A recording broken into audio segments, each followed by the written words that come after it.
Nationalism in the Netherlands has traditionally been a dirty word, associated with simplistic political thinking.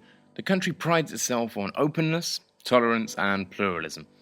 Infamous for being pioneers of acceptance towards homosexuality, prostitution, and drug use, how is it then that a radical right-wing populist candidate like Geert Wilders has gained not only acceptance, but a real possibility of power in 2017? His Party for Freedom, the PVV, are now second place in the polls and closing the gap. Our story doesn't start with Geert Wilders at all, but this man, Pim Fortuyn. Fortuyn was a complex political figure, not aligning himself neatly with any ideology.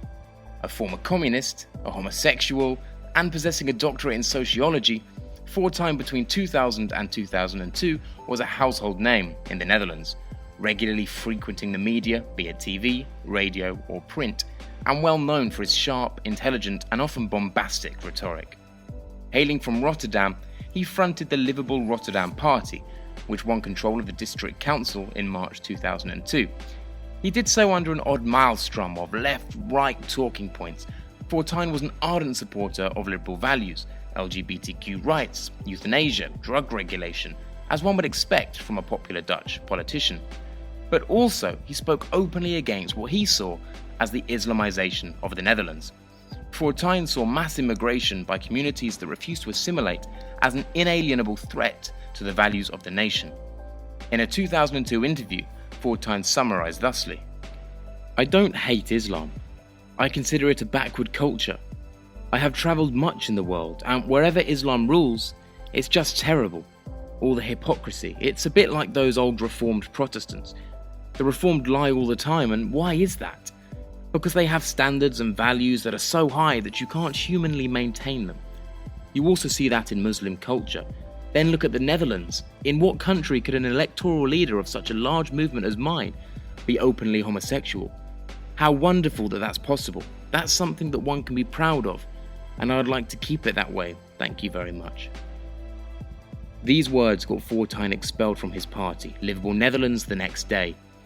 In quick response and in preparation for the national elections to come in May, Fortuyn founded his own party, Pim Fortuyn List, in February. Only 9 days before the national election, Fortuyn was tragically assassinated. His killer stating his reason being Fortuyn's scapegoating of Muslims. This was a huge affront to the nation. Political violence has little history in the Netherlands. Universal outrage and condemnation ensued.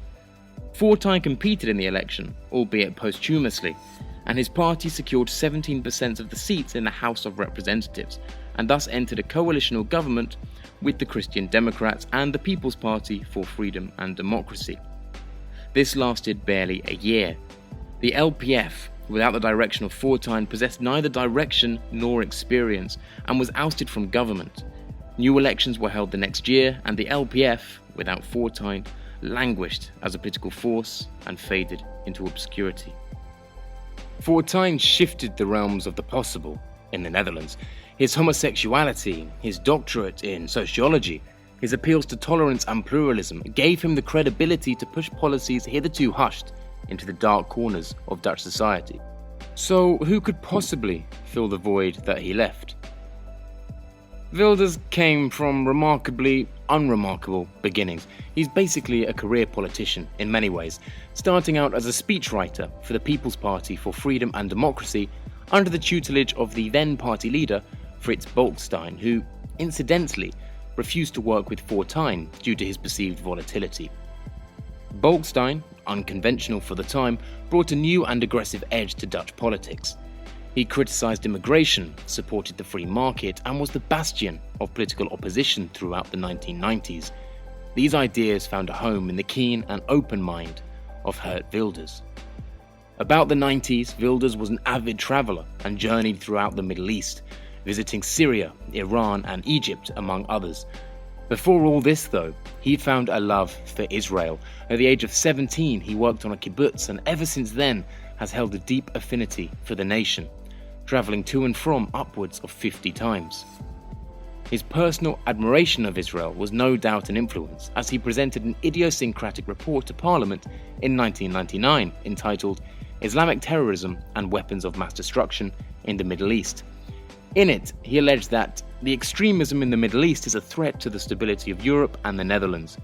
It will even be the most urgent problem of the next 10 years, since this extremism will also come to the Netherlands as a result of immigration. This is already happening, but everybody is silent about this. To put it very succinctly, very few in the Dutch parliament paid any attention to Wilders. Wilders continued to rise in the ranks of the VVD and was largely tipped at this point to be the party's next leader. That said, serious ideological fissures were sedimenting between Wilders and the party. The war on terror began in 2002 and Wilders became its most vocal supporter and found himself appointed to spokesman on foreign affairs for the VVD. About the same time, Ayaan Hirsi Ali joined the party, a Somali refugee and a steadfast critic of Islam. Important to note, Hirsi worked on the controversial film Submission with Theo van Gogh.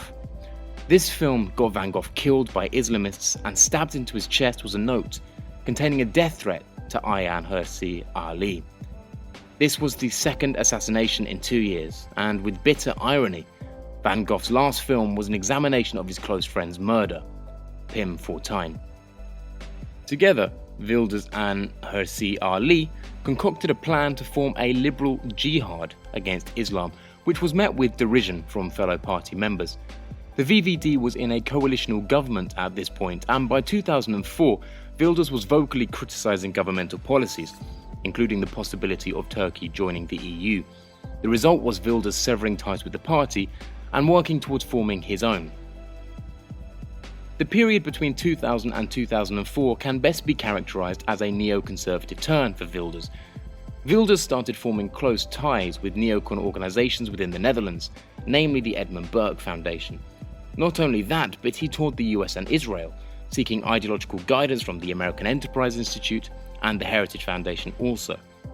In many ways, the story of Wilders is somewhat idiosyncratic in terms of the populist parties throughout Europe.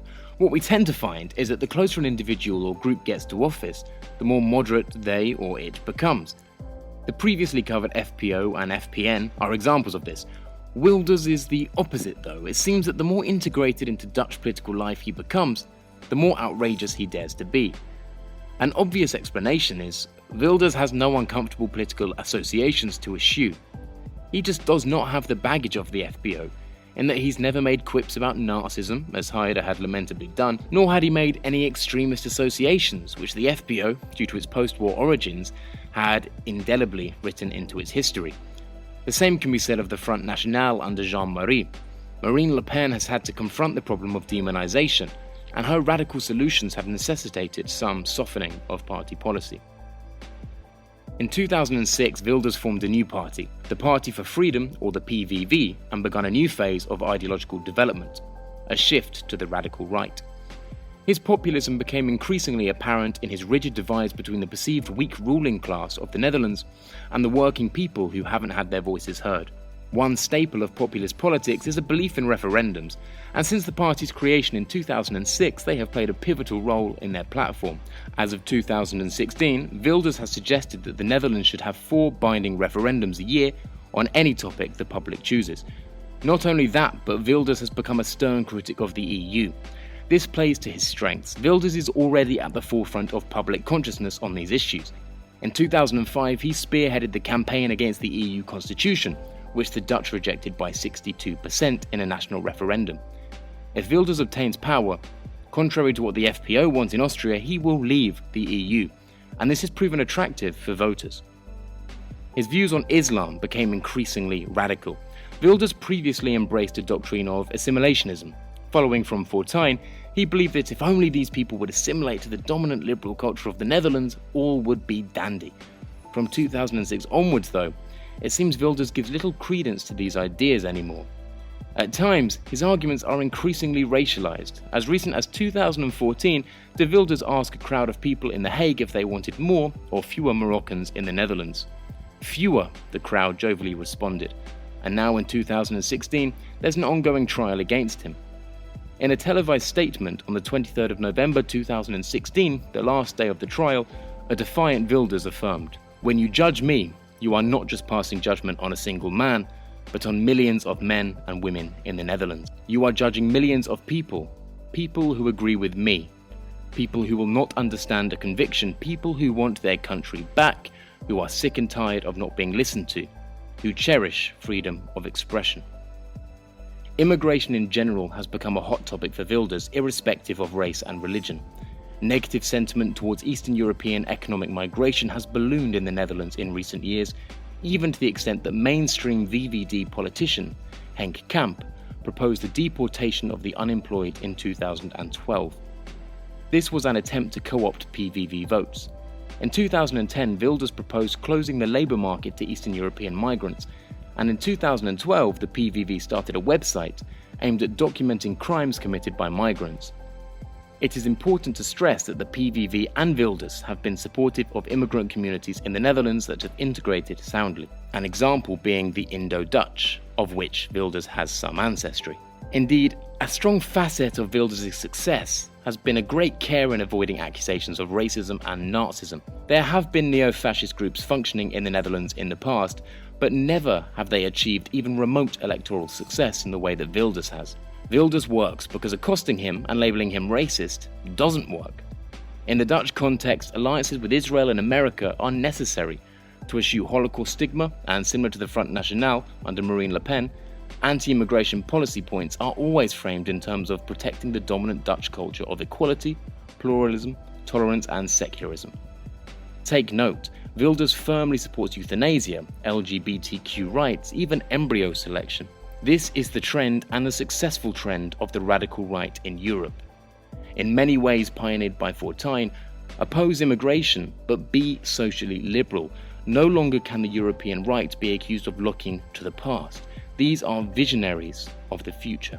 As for electoral success, the party stunned the Western world when it managed to become the third biggest Dutch party in 2010, obtaining 15% of the vote. The PVV supported a coalition government between the VVD and the Christian Democrats, but flexed its political muscles in 2012 and forced a new round of elections in a disagreement over austerity policy. The ensuing elections resulted in a lesser voter turnout, and 2014's EU elections weren't mind-blowing either, but recently the party has garnered tremendous amounts of support.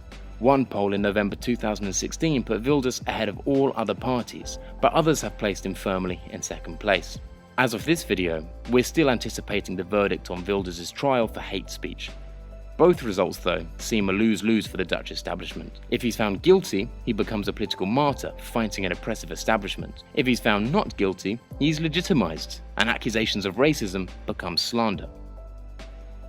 From his beginnings as a speechwriter, to a vocal neocon, to a radical populist, Wilders' case is different to that of the Front National and the FPO, in that he has been able to increase the intensity of his message the closer he's got to the establishment. Few others would be so crass as to propose banning the Quran, implementing a head rag tax and stopping the construction of mosques. But in the Dutch context, Wilders has done everything right. He's been able to present himself not as anti-modern, but a gatekeeper of modernity. This is the face of the radical new right in Europe, disassociated from vulgar racism and social conservatism. And it is this radicalism that is mobilizing the masses.